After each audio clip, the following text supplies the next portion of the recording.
اے اللہ کی بندی ہو تو انسانیت کے حال پر رحم کرو. میرا بس چلے تو میں تو سچی بات یہ ہے پوری امت مسلمہ کی طرف سے بلکہ پوری انسانی برادری کی طرف سے امت مسلمہ کی بچیوں سے ہاتھ جوڑ کر یہ درخواست کروں، اے اللہ کی بندیوں نیک بنو اور اپنی اولادوں کو نیک بناؤ. معاشرہ ترس رہا ہے نیک لوگوں سے، معاشرہ درندوں اور حیوانوں سے بڑھتا چلا جا رہا ہے، بھرتا چلا جا رہا ہے. کیسی ہوا کرتی تھی ہماری مائیں؟ کیا اس میں کوئی شک ہے کہ دنیا میں جتنے اکابرین آج دین کا کام کر رہے ہیں یا تاریخ میں جتنے علماء، جتنے محدثین، جتنے فقہا، جتنے مفسرین، جتنے رہنمایان قوم، جتنے دانشوران ملت، جتنے محسنین امت اور انسانیت پیدا ہوئے ہیں، ان سب کے پیچھے یقیناً عورتوں کا ہاتھ ہے. ماں کا ہاتھ ہے تربیت کے لحاظ سے، بیوی کا ہاتھ ہے محبت اور وفا کے لحاظ سے، تقوی اور پاک دامنی کے لحاظ سے. بہن کا کبھی اس میں ہاتھ ہے اپنی بے پرخلوص محبت اور وفا کے لحاظ سے، اور بیٹی کا کبھی ہاتھ ہے اس میں اپنے والدین کے لیے دعاؤں اور ان کی آنکھوں کی ٹھنڈک بننے کے لحاظ. میں پرانے زمانے کے واقعات سناؤں یا اس زمانے کا واقعہ سناؤں؟ میں پہلے اس زمانے کے واقعہ ایک دو سناتا ہوں، پھر پچھلے دور کی ایک آدھ خاتون کا تذکرہ کرتا ہوں، بس اسی پر میں اپنی بات مکمل کروں گا. آپ میں سے بہت سے گھرانوں کی خواتین وہ ہوں گی جن کے یہاں بار بار تذکرہ آتا ہے اس دور کے اکابرین کا، بار بار تذکرہ آتا ہے حضرت مولانا ابوالحسن علی ندوی رحمۃ اللہ علیہ کا. بھٹکل تو وہ خوش نصیب شہر ہے، جدھر سڑک پر نکلو کوئی نہ کوئی بورڈ، کوئی نہ کوئی سائنس بورڈ ان کی یاد دلا دیتا ہے. جس قدر اچھا وقت گزرتا ہے یہاں سڑک پر سے جاتے ہوئے ادھر ادھر کے خیالات کے بجائے اپنے اس عظیم محسن بزرگ کی یاد آ جاتی ہے اور پھر اثار ثواب کی توفیق مل جاتی ہے. اللہ ان کو وہ مقام قرب عطا کرے جو اپنے بہت کم اور خاص الخاص بندوں کو وہ عطا فرماتے ہیں. آخر وہ کیسے بنے تھے، اس لائق کیسے بنے تھے؟ اللہ اکبر. میں تو اپنی آنکھوں کو اتنا خوش نصیب سمجھتا ہوں کہ میں نے ان کی والدہ ماجدہ کی بہت دفعہ زیارت کی. میں کتنی مرتبہ ان کی والدہ کے گود میں بیٹھا، میں کتنی مرتبہ ان کی والدہ کی جانماز اور مصلی پر بیٹھا. کیسی بڑی صفت خاتون تھی، کیسی ولیہ کاملہ تھی وہ. اللہ اکبر. جب حضرت مولانا علی میاں 10 سال کی عمر کے تھے تب ان کے شوہر کا انتقال ہو گیا تھا، وہ بیوہ ہو گئی. اور ایسا لگتا ہے کہ حضرت مولانا نے بڑے اندر کی بات لکھ دی ہے خود کہ اس کے بعد جیسے اللہ نے ان کو فارغ کر دیا، اب نہ شوہر رہے، نہ شوہر کی وجہ سے آنے والے روزانہ 20 مہمان رہے، اب بالکل یکسو ہو گئی. اب وہ جانماز انہوں نے پکڑ لی اور ان کا تمام تر ذکر و دعا تھا اور ان کی تمام تر دعا حضرت مولانا علی میاں کے لیے. دن رات دعائیں کرتی تھیں، ایسے بہترین تربیتی خطوط لکھتی تھیں، یہاں تک کہ حضرت مولانا علی میاں کی بہن محترمہ احمد اللہ تسلیم صاحبہ نے انہوں نے ایک مرتبہ کہا، اماں کیا آپ علی کو پیغمبر بنا دیں گی؟ کیا مانگنا چاہتی ہیں اللہ سے؟ تو شاید ان کا جواب یہ تھا کہ اگر نبوت کا دروازہ مکمل نہ ہوا ہوتا تو میں تو اللہ سے ضد کرتی کہ علی کو نبی بنا. کیا ارمان تھے، کیا ارمان تھے. جب بچپن میں حضرت مولانا علی میاں کا رجحان کچھ انگریزی پڑھنے کی طرف بھی ہونے لگا تو کیا پیارے خطوط لکھے ہیں ان کی والدہ ماجدہ نے ان کے نام. اور یہ انہی کے دعاؤں کی برکت تھی کہ اللہ نے ان کو دنیا کا امام بنا دیا، امت کا پیشوا اور رہنما بنا دیا. اور نہ جانے کب تک اللہ کے بندے ان کی کتابوں سے، ان کی گفتگوؤں سے اور ان کی دعاؤں سے فیضیاب ہوتے رہیں. بہت دنیا میں شہرت ہے حضرت مولانا قاسم ندوی رحمۃ اللہ علیہ کی، بہت شہرت ہے، بہت عظیم شخصیت تھے، اماموں کے امام تھے، ہمارے اس صدی کے مجددین میں تھے. بہت اللہ تعالیٰ نے ان کو بڑا مقام عطا فرمایا. بہت تھوڑے وقت میں وہ ہندوستانی مسلمانوں کو نسخے کیمیا دے گئے اور ایک کیفی زندگی کا دستور دے گئے، جس زندگی کو اختیار کر کے ہندوستان کے مسلمانوں کی بہت بڑی تعداد تمام تر باہر کے ماحول میں کفر و شرک کے غلبے کے باوجود، زہریت و الحاد کے غلبے کے باوجود اپنے ایمان کو، اسلام کو بچانے میں کامیاب رہی. یہ فیض تھا حضرت نانوتوی کا. لیکن سنو، حضرت نانوتوی رحمۃ اللہ علیہ کے اکیلے وہ کام کیسے کرتے اگر ان کی وفادار بیوی نے ان کا ساتھ نہ دیا ہوتا. جب ان کی شادی ہوئی تو ان کی شادی ایک بہت ہی رئیس عورت سے ہوئی، ایک بہت رئیس گھرانے کی لڑکی سے ہوئی. بار بار وہ منع بھی کرتے تھے کہ میرا رشتہ وہاں مت کرو، میری زندگی تو بظاہر غربت میں گزرے گی، جتنے بھی گزرے گی، اس مالدار گھر کی لڑکی لا کر اس کو پریشانی میں مت ڈالو. لیکن لڑکی کے والد کی ضد تھی کہ نہیں، میری بیٹی مولی قاسم ہی کے نکاح میں جائے گی. چنانچہ جب پہلی رات میں ملاقات کے لیے حضرت نانوتوی اندر داخل ہوئے، دلہن سے ملاقات کے لیے دلہا جا رہا ہے. یہ سہاگ رات ہے.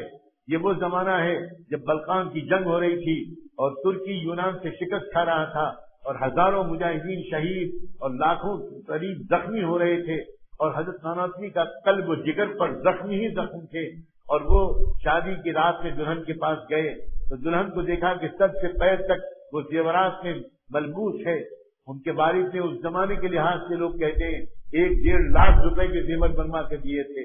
آج تو شاید ہو سکتا ہے وہ 1 کروڑ روپے کی مالیت کے ہوں. تو حضرت نانوتوی رحمۃ اللہ علیہ نے اپنی دلہن سے بات چیت شروع کی، سلام دعا ہوئی، پیار محبت کا تبادلہ ہوا. پھر حضرت نانوتوی نے فرمایا کہ ایک بات میں کہنے کی اجازت چاہتا ہوں، یہ زیور تمہاری ملکیت ہیں، لیکن تم کو جو پورا اختیار ہے جو چاہو کرو. کتنا اچھا ہو کہ اگر یہ زیور تم اپنی مرضی سے مجاہدین ترکی کے لیے اگر تم پیش کر دو تو اللہ کو بھی یہ پسند آئے گی کہ نئی نویلی دلہن نے اپنے بدن کے زیور اتار کر راہ خدا میں قربان کر دیے. پھر مغفرت ہوگی تمہاری، اور تمہاری محبت کے طفیل میری بھی مغفرت ہو جائے گی. وہ سلام ہو اللہ کی بندی پر، سلام ہو اس نئی نویلی دلہن پر. اس نے ایک ایک کر کے اپنے بدن پر سے زیور اتارے اور اپنے دوپٹے کے آنچل سے لپیٹ کر وہ پوٹلی حضرت نانوتوی کے قدموں پر رکھ دی. کہا اللہ آپ کا تو جزائے خیر دے، یہ میری طرف سے مجاہدین کو بھجوا دیجیے. اللہ اکبر. اب جب 2-4 دن گزار کر یہ دلہن اپنے میکے واپس گئی اور میکے میں جا کر دیکھا گیا کہ اس کے بدن پر تو ایک بھی زیور نہیں ہے، تو وہ لوگ ناراض نہیں ہوئے. انہوں نے بیٹی سے پوچھا. بیٹی نے کہا ہرگز ہرگز ان میں ان کا قصور نہیں ہے. انہوں نے مجھے شوق دلایا کہ میں نے اللہ کے اجر کی لالچ میں اپنی خوشی سے یہ سارے زیور اللہ کے راستے کے لیے میں نے پیش کر دیے. تو باپ نے کہا بیٹی شاباش، تو نے میرا نام روشن کر دیا. اب میں تجھ کو دوبارہ سسرال تب بھیجوں گا جب میں تیرے اتنے ہی گہنے زیور پھر سے بنوا دوں. پھر سے اس نے زیور بنوائے اس رئیس نے اور پھر سے بھیجے. اور پھر سے حضرت نانوتوی کی جب ملاقات ہوئی پھر دوبارہ حضرت نانوتوی نے شوق دلایا اور پھر دوبارہ اس اللہ کی بندی نے وہ سارے زیور بھی راہ خدا میں قربان. آج دارالعلوم دیوبند کا ڈنکا دنیا میں بجتا ہے. حضرت نانوتوی کا نام بہت لیا جاتا ہے. میں اکثر بہت کم لوگ جانتے ہیں کہ دارالعلوم دیوبند کی جڑوں میں قربانی دینے والا ایک مرد نہیں تھا، اس کی وفا شعار بیوی بھی موجود تھی. لیکن سلام ہو ان عورتوں پر جس طرح ان کا جسم و جان پردے میں رہتی ہے، ویسے ہی اکثر دین کے لیے ان کی قربانیاں بھی پردے میں رہتی ہیں. اور جب یہ مائیں تیار ہوتی ہیں تو پھر اولادیں بھی کیا بنتی ہیں، کیسے ایک عظیم رہنما پیدا ہوتے ہیں. آپ نے یقیناً نام سنا ہوگا باعزید بسطامی رحمۃ اللہ علیہ کا. علماء نے یہاں تک لکھ دیا ہے کہ اولیاء اللہ میں ان کا وہ مقام تھا جو فرشتوں میں جبریل امین کا تھا. ابن تیمیہ رحمۃ اللہ علیہ جیسے محقق اور محتاط علماء بھی جن مشائخ تصوف کی امامت کے قائل ہوئے ہیں ان میں باعزید بسطامی بھی ہیں. باعزید بسطامی ایسا بابرکت نام ہے، اللہ اکبر. صدیوں سے ان کا فیض چل رہا ہے اور قیامت تک جاری رہے گا. یہ باعزید بسطامی کی ماں بچپن میں یہ چھوٹے سے تھے بالکل، یہ بیوہ ہو گئی تھی. ان کے باپ کا انتقال ہو گیا، یہ خود یتیم ہو گئے اور ان کی ماں بیوہ ہو گئی. انہوں نے دوسروں کے گھروں میں کام کاج کر کے اپنا اور اپنے یتیم بچے کا پیٹ پالنا شروع کر دیا. یہاں تک کہ بچہ بڑا ہونے لگا، گلیوں میں کھیلنے لگا. ماں کو فکر نے ستایا، بچہ میرا بڑا ہو رہا ہے، یہ کھیلنے لگا ہے گلیوں میں، یہ کہیں خراب لڑکوں کا دوست بن گیا تو پھر میرا بچہ بگڑ جائے گا. چنانچہ ان کی ماں نے باعزید بسطامی کی والدہ نے پوچھنا شروع کیا میں کہاں بھیجوں اپنے بچے کو، کس مدرسے میں بھیجوں، کہاں بھیجوں کہ اس کی اچھی تربیت ہو. میری ایک ہی خواہش ہے کہ میرا بیٹا اللہ کا ولی بن جائے. میرے مرحوم شوہر کی بھی یہی خواہش تھی. لوگوں نے پتہ بتایا کہ شہر کے کنارے ایک مسجد میں ایک مدرسہ چلاتے ہیں ایک شیخ وقت، بڑے اللہ والے ہیں، اور اب تک کا تجربہ یہ ہے کہ جتنے بچے وہاں رہے ہیں سب اللہ کے ولی بن گئے، سب اللہ کے ولی بن گئے. چنانچہ حضرت وہ اللہ کی بندی اپنے یتیم بچے کو لے کر پوچھتے پوچھتے ان بزرگ کے پاس پہنچی، حاضر خدمت ہوئی، سلام کیا، تعارف کرایا. حضرت میں ایک غریب بیوہ عورت ہوں، یہ میرا یتیم بچہ ہے، میری صرف ایک ہی خواہش ہے کہ یہ اللہ کا ولی بن جائے. لوگوں نے آپ کا پتہ بتایا ہے, میں اس کو لے کر آئی ہوں, اس کو اپنے پاس رکھ لیجئے اور اس کو اللہ کا ولی بنا دیجئے. وہ بزرگ بہت متاثر ہوئے ان باتوں سے, کہنے لگے چھوڑ جاؤ, جو میرے بس میں ہوگا میں کروں گا. جاتے جاتے اس اللہ کے بندی نے ایک درخواست اور کی, کہا حضرت یہ پہلی بار اپنی ماں کی گود سے نکل رہا ہے, یہ جلدی جلدی چھٹی مانگے گا, اس کو میری یاد ستائے گی, یہ میرے پاس آنا چاہے گا, آپ سے درخواست ہے کہ آپ اس کو چھٹی مت دیجیے گا, یہ آئے گا جلدی جلدی تو دھیان بڑھ جائے گا, اس کو تو آپ اپنے پاس ہی رکھیے, میرے پاس تو تب بھیجیے گا جب یہ وہ بن جائے تو میں اس کو بنا ہوا دیکھنا چاہتی ہوں. وہ بزرگ حیران رہ گئے کہ یہ عجیب و غریب اللہ کی بندی ہے. کہنے لگے بہن تم جاؤ, دعاؤں سے میری مدد کرنا, جو میرے بس میں ہوگا تو میں تمہارے بچے کی تعلیم و تربیت کے سلسلے میں کر گزروں گا. ماں بچے کو ان کے حوالے کر کے چلی آئی. بچے کی تعلیم و تربیت کا سلسلہ شروع ہو گیا. مہینوں گزر گئے, بالآخر بچے سے رہا نہ گیا. ایک دن بچے نے اپنے استاد سے درخواست کی کہ حضرت مجھے اپنی امی کی بہت یاد آ رہی ہے, مہینوں ہو گئے ہیں, میرے باپ تو ہے نہیں دنیا میں جو مجھے آتے اور لے جاتے یا میں ان کو دیکھ لیتا, ایک امی ہے, اب تو مجھے چھٹی دے دیجئے, ایک دن کی چھٹی دے دیجئے, میں آج چلا جاؤں کل آ جاؤں گا. اب استاد بہت پریشان ہوئے, ماں سے وعدہ کر چکے ہیں چھٹی نہیں دیں گے, اگر چھٹی دیتے ہیں تو وعدہ خلافی ہوتی ہے, اور اگر چھٹی نہیں دیتے تو معصوم یتیم بچے کا دل ٹوٹتا ہے. کیا کریں؟ اللہ کی طرف متوجہ ہوئے, کیا کروں اللہ مجھے کچھ ترکیب بتائیے. اللہ تعالیٰ نے دل میں خیال ڈالا, بچے سے کہا بیٹا میں تجھ کو سبق دیتا ہوں, وہ سبق تو شام تک یاد کر کے سنا دے تو میں تجھے چھٹی دے دوں گا, پھر شوق سے چلے جانا. بچہ خوش ہو گیا, جی استاد جی سبق دے دیجئے. استاد نے سبق دیا اور جان بوجھ کر اتنا سبق دے دیا کہ شام تک تو کیا وہ کل تک بھی یاد نہیں ہو سکتا. اب بچے نے سبق لے لیا, وہ اندر گیا, اب جا کر جو سبق یاد کرنے کے لیے اندازہ لگایا تو سمجھ گیا اتنا سبق تو میں شام تک یاد کر کے نہیں سنا سکتا, کیا کروں؟ استاد کے پاس دوبارہ جاؤں, سبق کم کرواؤں یا اور کیا کروں؟ خیال ہوا دوبارہ جاؤں گا تو ان کا فیصلہ بدلوانے کی درخواست کروں گا, یہ بے ادبی ہوگی. ایک ترکیب اور سمجھ میں آئی, کتاب کو ادب کے ساتھ کنارے رحل پر رکھ دیا, اپنے ننھے منھے ہاتھ اٹھا کر اللہ سے مانگنا شروع کیا. اللہ بچپن سے میری امی یہی سمجھاتی چلی آ رہی ہیں کہ آپ ہر چیز پر طاقت رکھتے ہیں, آپ سب کچھ کر سکتے ہیں. استاد بھی روزانہ یہی بات سمجھاتے ہیں. اللہ تو پھر آج آپ اپنی قدرت استعمال کر دیجئے, میرے جیسے معصوم یتیم بندے کو یہ سبق یاد کروا دیجئے, شام تک یہ سبق یاد کروا دیجئے. اللہ مان جائیے. اللہ آپ جانتے ہیں کہ مجھے اپنی امی کے پاس جانے کا کتنا دل چاہ رہا ہے. استاد کو روز سمجھتے ہیں کہ میں تکیے بستر رکھ کے ہی سو جاتا ہوں, حالانکہ میں بہت دیر تک اپنی امی کی یاد میں منہ چھپا کر روتا رہتا ہوں. استاد کو تو پتہ بھی نہیں چلتا. حضرت اللہ سبق یاد کروا دیجئے. خوب دعا مانگ کر بڑے یقین کے ساتھ اس نے سبق یاد کرنا شروع کیا, اور اللہ کی قدرت دیکھیں کہ شام تک پورا سبق یاد کر لیا. استاد کے پاس حاضر ہوئے, استاد جی سبق سن لیجئے. استاد کو یقین تھا کہ سبق تو پورا یاد ہونے کا سوال ہی نہیں پیدا ہوتا. استاد نے کہا سناؤ بیٹا سبق. بچے نے سبق سنانا شروع کیا, اس طرح پورا سبق سنا دیا کہ نہ کہیں بھولا نہ کہیں اٹکا. استاد سمجھ گئے بچہ کچھ غیر معمولی قسم کا ہے, اب تو مجبور تھے, چھٹی دے دی, جاؤ بیٹا جاؤ, لیکن یاد رکھنا کل واپس آ جانا. بچہ خوش ہو گیا, استاد کے ہاتھ چومے, دعائیں لے کر رخصت ہوا. راستے پر اچھلتا کودتا ہنستا مسکراتا گیت گاتا ہوا گھر کی طرف روانہ ہوا. گھر پہنچا تو دروازہ بند تھا. آواز کی امی, کوئی جواب نہیں آیا. پھر دوبارہ پکارا, کوئی جواب نہیں آیا. پھر تیسری مرتبہ پکارا, امی دروازہ کھولیے. تو اندر سے جواب آیا, من دق الباب, کون ہے دروازے پر, کون دروازہ کھٹکھٹا رہا ہے. کہنے لگا امی میں آپ کا باعزید ہوں, دروازہ کھولیے. اندر سے جواب آیا, عجیب لہجے میں جواب آیا, کون باعزید, یہ والا میرا باعزید نہیں ہو سکتا.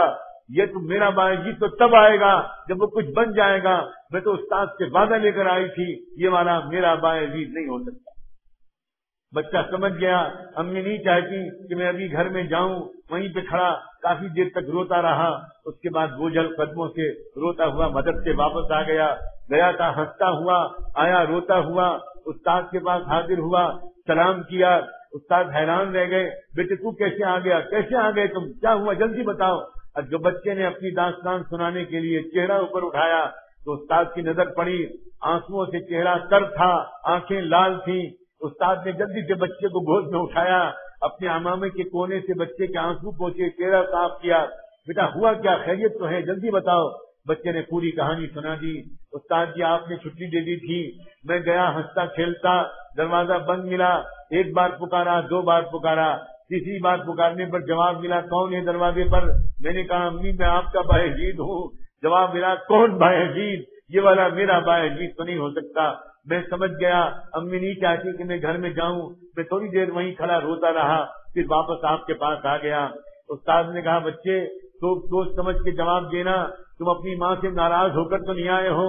بچے نے کہا استاد جی میں ناراض ہرگز نہیں ہوا ہوں، میرا دل رویا بہت ہے، میری آنکھیں بہی بہت ہیں، لیکن میں جانتا ہوں کہ میری امی میرا بھلا چاہتی ہیں، میں ہرگز اس سے ناراض نہیں ہوا.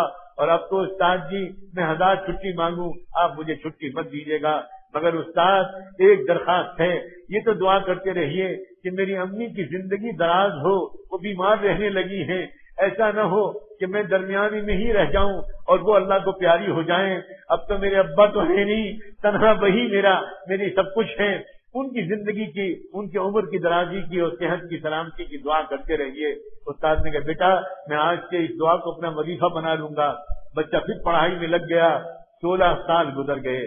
اے اللہ کی بندیوں دل کے کانوں سے سنو، ماؤں اپنے کلیجے پر ہاتھ رکھ کر سوچو کہ 16 سال گزر گئے. 16 سال کے بعد ایک رات میں زیارت نصیب ہوئی. اس استاد نے دیکھا حضور اکرم صلی اللہ علیہ وآلہ وسلم کی زیارت ہوئی. حضور نے فرمایا وہ نوجوان جو تمہارے پاس رہتا ہے باعزید، اس کی تربیت کا کام مکمل ہو گیا، اس کو ولایت کبریٰ کا جھنڈا دے دیا گیا. اللہ نے اپنے مقبول بندوں کا امام اس کو بنا لیا.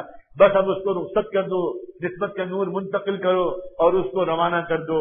استاد جلدی جلدی اندر داخل ہوئے، دیکھا کہ نوجوان تہجد پڑھ رہا تھا، پیچھے انتظار میں بیٹھ گئے. جب سلام پھیرا پکارا نوجوان کو، وہ آیا. جی حضرت. استاد نے کہا بیٹا کلیجے سے لگ جاؤ. اپنے سینے سے لگایا، پیشانی کو چوما، اپنا عمامہ اپنے سر سے اتار کر ان کے سر پر رکھ دیا، نسبت کا نور منتقل کیا، دعاؤں سے نوازا اور کہا جاؤ بیٹا اب تمہاری تربیت کا کام مکمل ہو گیا، اب اللہ تم سے دین کا کام لے گا. اب یہ نوجوان پھر واپس گھر پر آیا. راستہ بھی وہی پرانا، گھر بھی وہی پرانا، دروازہ آج بھی پہلے کی طرح بند. لیکن آج ہوا یہ کہ جیسے ہی اس نے آواز دی امی دوڑ کر دروازے پر آئیں.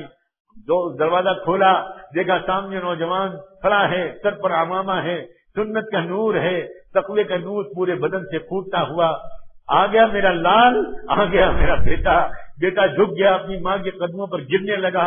جلدی سے ماں نے تھاما، سینے سے لگایا، اندر لے کر آئی. بیٹا بیٹھ، میں ابھی تجھے گرم گرم کھانا کھلاتی ہوں، ابھی میں گرم گرم کھانا کھلاتی ہوں، مگر مجھے پہلے 2 رکعت نماز شکر تو پڑھ لینے دے. پھٹا پرانا بوریا بچھایا اور اس کے اوپر اس کی ماں نے 2 رکعت نماز پڑھ کے اپنا آنچل پھیلا کر اللہ سے کہنا شروع کیا، اللہ آپ کی حمد و ثنا اور آپ ہی کا احسان کہ آپ نے میری دعا بھی سن لی، میرے مرحوم شوہر کی تمنائیں بھی قبول کر لی. اللہ اب تو آپ جب چاہیں مجھے ایمان پر اپنے ساتھ بلا سکتے ہیں. کسی دن کے دیکھنے کے لیے میں جینے کی دعا مانگا کرتی تھی، اب مجھے زندگی کی کوئی تمنا نہیں. یہ ہوا کرتی تھیں عورتیں، یہ ہوا کرتی تھیں ہمارے مسلم معاشرے کی عورتیں جن کی اولادیں ہدایت کا پیامبر بنتی تھیں، علم و رشد کا چراغ اور مینار نور بنتی تھیں. اے اللہ کی بندیوں تم میں کوئی کمی نہیں ہے، تم میں کوئی کمی نہیں ہے. ذرا شعور کے ناخن لو، ذرا ہوش کے ناخن لو. اللہ کی بندیوں آپ جس شہر میں رہتی ہو، یہ شہر ہندوستان کے شہروں میں ایک امتیازی شان رکھتا ہے. ایسا نہ ہونے لگے کہ آپ دیکھنے میں تو برقع پہنتی ہو لیکن برقعے بھی ٹائٹ ہوتے ہوں، برقعوں کے اندر کے کپڑے بھی ٹائٹ ہوتے ہوں. میں تو آپ سب کی شان میں بے ادبی سمجھتا ہوں. میں نہیں مناسب سمجھتا کہ میں آپ سے کہوں کہ بے حیائی مت اختیار کرنا، بے پردگی مت اختیار کرنا، نامحرموں سے چیٹنگ مت کرنا، موبائل پر میسج کا ایکسچینج مت کرنا. میں تو سچی بات یہ ہے اگر مجھ سے بعض علماء یہ نہ کہتے کہ ہمارے گھروں کے حالات بھی بگڑ رہے ہیں اس لیے تم یہ بھی کہہ دینا یہ بھی کہہ دینا تو میں کم سے کم بھٹکل کی بچیوں سے یہ بات کہنے کی جرت نہ کرتا. اور اگر کہتا تو مجھے اندیشہ لگا رہتا کہ آپ کی طرف سے جواب آئے گا کہ حضرت آپ کسی اور شہر میں بات نہیں کر رہے, آپ اس شہر کی بات کر رہے ہیں جہاں علماء کی شب و روز کی محنتیں ہیں, جو شہر اپنی شناخت کو پہچانتا ہے. لیکن میں جانتا ہوں سیلاب اب ہر کچے پکے گھر کے اندر گھس رہا ہے, اس لیے میں علماء کی رائے کے احترام میں آپ سب سے کہتا ہوں آج کی مجلس توبہ کی مجلس بنا لو. آؤ اللہ تعالیٰ کے حضور اپنے آنچل پھیلا کر آج بھول جاؤ. جب بچہ کوئی چیز ضد کر کے مانگتا ہے تو روتا ہے, امی امی کہہ کے روتا ہے, وہ یہ نہیں سوچتا کہ خالہ کیا کہیں گی اور باجی کیا کہیں گی. آج تو اس وقت ایسی دعا ہم لوگ مانگیں یہ بالکل مت سوچے ہم میں سے کوئی کہ پاس والی عورت کیا کہے گی اور میری امی کیا کہیں گی. آج تو پھیلاؤ آنچل اور اللہ کے حضور میں اپنے دامن کو پھیلا کر اپنے لیے, اپنے گھر والوں کے لیے, اپنے خاندان والوں کے لیے, اپنے شہر, اپنی برادری کے لیے, اپنی امت کے لیے اور انسانیت کے لیے دعائیں مانگو. عورتوں کی دعاؤں میں اللہ نے بڑے اثرات رکھے ہیں. قوموں کی تقدیریں آپ کی دعاؤں سے پلٹ جایا کرتی تھیں. اللہ ہم کو آج ایسی دعا نصیب فرما دے. اللہم صلی علی سیدنا محمد. توبہ کے پانی سے ہم کو نہلا دیجئے. اللہ تقوی کے لباس ہم کو پہنا دیجئے. اللہ علم و ذکر کا کریم پاؤڈر لگا دیجئے اور اللہ اخلاق کے کاجل ہماری آنکھوں میں لگا دیجئے. اللہ جو مانگا ہے وہ بھی دے دیجئے, جو نہیں مانگ سکے مانگنا چاہیے تھا اللہ وہ بھی عطا کر دیجئے. اللہ ہم سب کی طرف سے رحمت دو عالم صلی اللہ علیہ وآلہ وسلم کی خدمت افضل میں ہم سب کی طرف سے درود و سلام بھجوا دیجئے ان پر اور ان کی آل پر, ان پر اور ان کے اہل بیت پر, صحابہ اور صحابیات پر, ازواج مطہرات پر, ذریت طیبہ پر, ان کے نقش قدم پر چلنے والے تمام صالحین و صالحات پر اور اسی راستے پر جینے اور مرنے کی ہم سب کو توفیق عطا فرما. وصلی اللہ تعالی علی خیر خلقہ سیدنا محمد وعلى آلہ وصحبہ اجمعین برحمتک یا ارحم الراحمین.